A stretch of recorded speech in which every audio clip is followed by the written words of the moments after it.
Muster. One must practice intense spiritual discipline. Can one obtain the vision of God all of a sudden, without any preparation? A man asked me, "Why don't I see God?"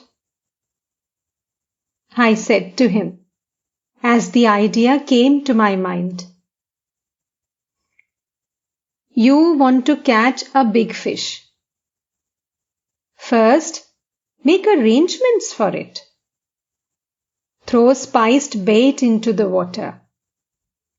Get a line and a rod. At the smell of the bait, the fish will come from the deep water. By the movement of the water, you will know that a big fish has come. You want to eat butter. But what will you achieve by simply repeating that there is butter in milk? You have to work hard for it. Only thus can you separate butter from milk. Can one see God by merely repeating God exists? One needs sadhana. The Divine Mother herself practiced austere sadhana to set an example for mankind. Sri Krishna, who is none other than the ultimate Brahman, also practiced sadhana to set an example to others.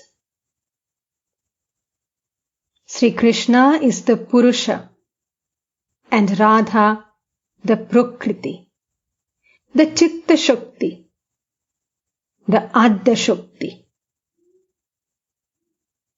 Radha is the Prakriti. The embodiment of the three gunas, Sattva, Rajas and Tamas, are in her.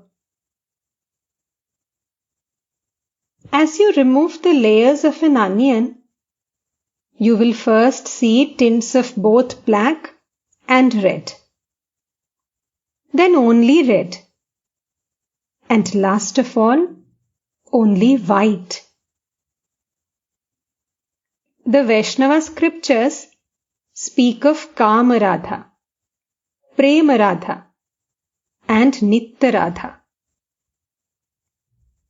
Chandravali is Kama Radha and Srimati is Prema Radha.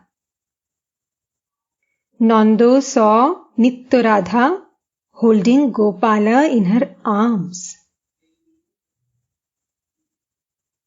Footnote: Kama Radha, full of seductive power, is the first aspect of Radha.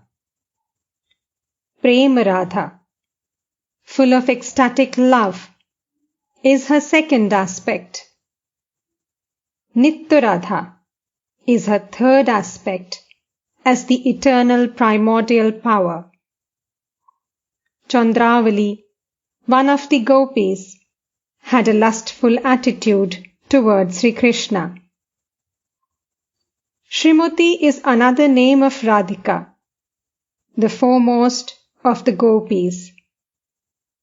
Nando was Sri Krishna's foster father. Footnote ends.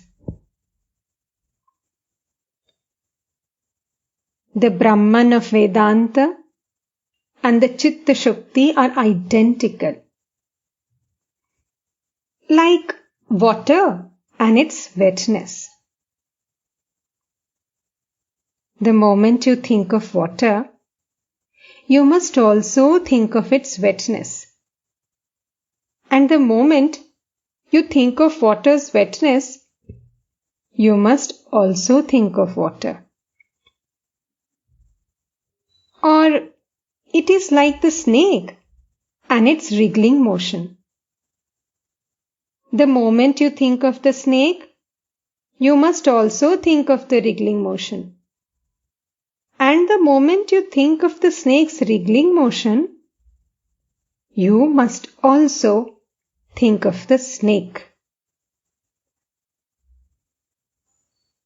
When do I call the ultimate reality by the name of Brahman? When it is actionless or unattached to action. When a man puts on a cloth, he remains the same man as when he was naked. He was naked. Now he is clothed. He may be naked again. There is poison in the snake, but it doesn't harm the snake. It is poison to him who is bitten by the snake. Brahman itself is unattached. Names and forms are nothing but the manifestations of the power of Prakriti. Sita said to Hanuman, "My child, in one form I am Sita. In another form I am Rama. In one form I am Indra. In another I am Indrani. In one form I am Brahma. In another, Brahmani. In one form I am Rudra. In another, Rudrani." Footnote: Indrani, Brahmani and Rudrani are the consorts or powers of Indra, Brahma and Rudra. Footnote ends. Whatever names and forms you see are nothing but the manifestations of the power of Chitta Shakti. Everything is the power of Chitta Shakti. Even meditation and he who meditates. As long as I feel that I am meditating, I am within the jurisdiction of Prakriti. To M. Try to assimilate what I have said. One should hear what the Vedas and the Puranas say and carry it out in life.